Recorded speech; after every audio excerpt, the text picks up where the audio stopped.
Hello everyone, this is Hyemina and welcome to another vlog. Today is the day 1 of learning animation on Procreate. I can make really short, simple GIF on Procreate and Photoshop, but I actually haven't tried to make a longer animation before because it looks very complicated and hard to understand.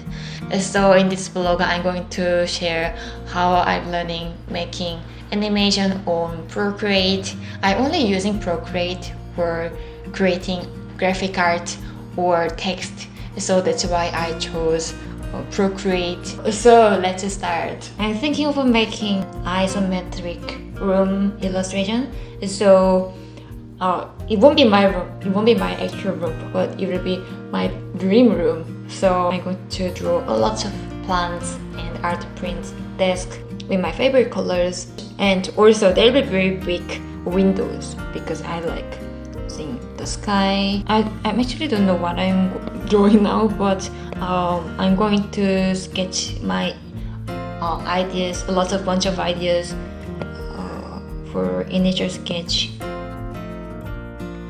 I haven't shown how I draw isometric art on this channel and anywhere else much because it consumes a longer time. I also need much more of a concentration compared to when I draw my previous drawings. It is initial sketch though. I want to make my imagination clear and make the sketch neat to make sure which parts are actually going to be animated. It is the lunchtime and I feel really hungry. I'm going to have some food quickly and I will be back. So I'm going to start the line art first. I might draw the big parts in one layer, and I'm thinking of drawing the small things, mirror, plants, cats, in different layers. So I think it'll be more easier to work out how to animate.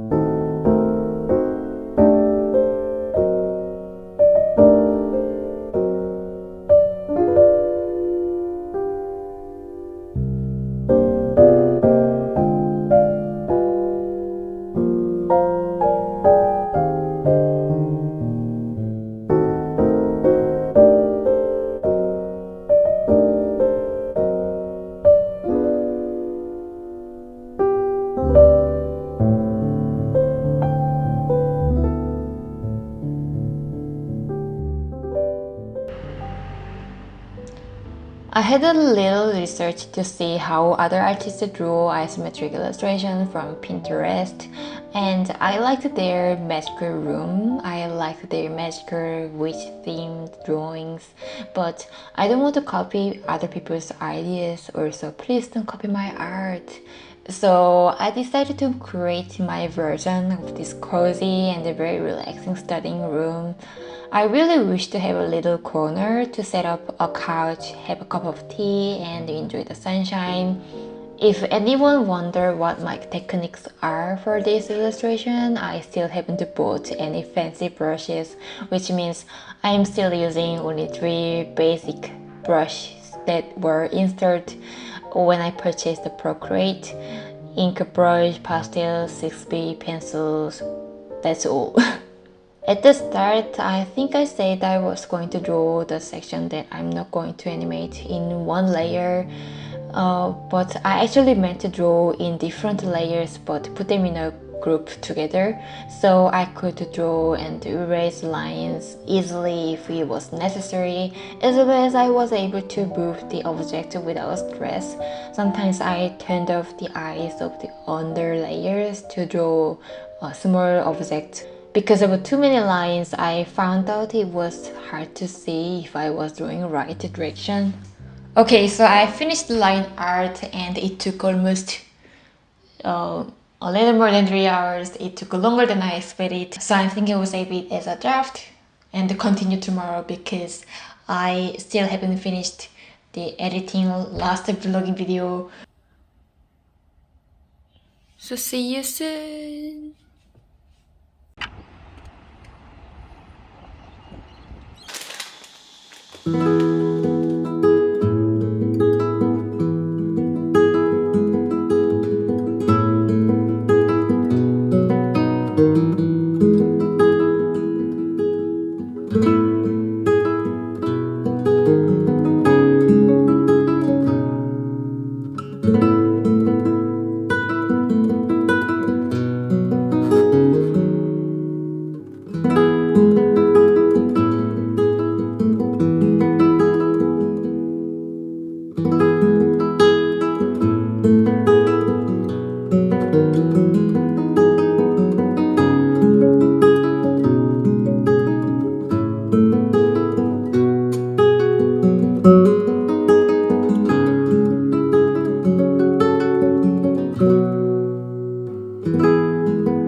So it is the next day. Now I'm going to add colors into the art.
Hello, I'm not going to talk too much about selecting colors because it is entirely up to personal taste.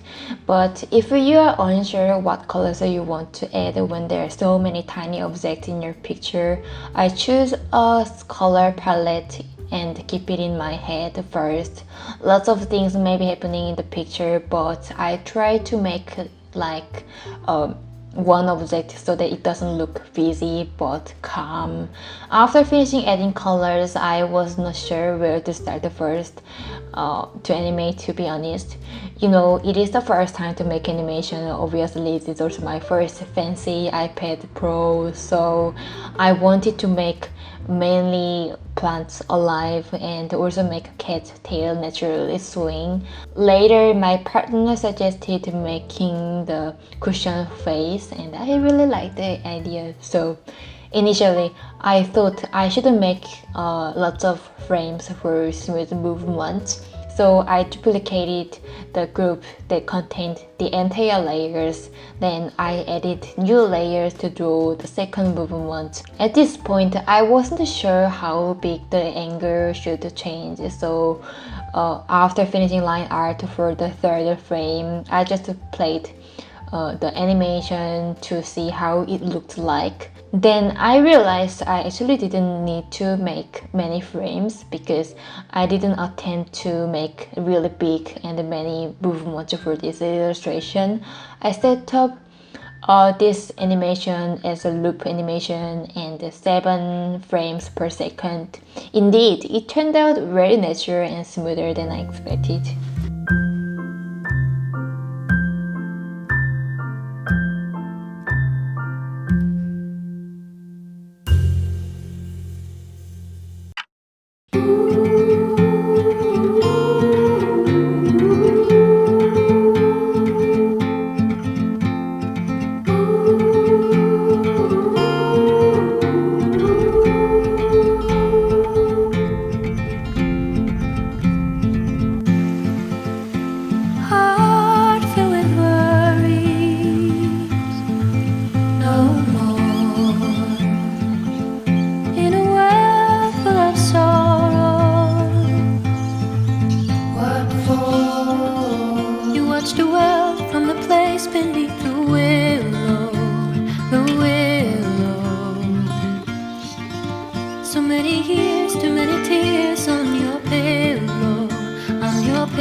After we were back from Murrieta, I wanted to make another animation with more frames, so I referenced a video of a bird I took in Murrieta. I don't know the name of the bird, but I guess it was a magpie lark. Luckily, the bird kindly became my model, so I could take some videos in a really close distance. The videos helped me to be able to sketch his every movement, every second. Only his head kept moving while I was filming this video, so I duplicated the first sketch and just redrew and redrew his head in each frame. Since I finished this animation, I definitely understood more about how I want to adjust the distance or angle effectively. I ended up drawing a really simple background. When we got there, it was just before evening and it was about to raining. The bird was staying there in the rain, so I added this super simple story into this animation.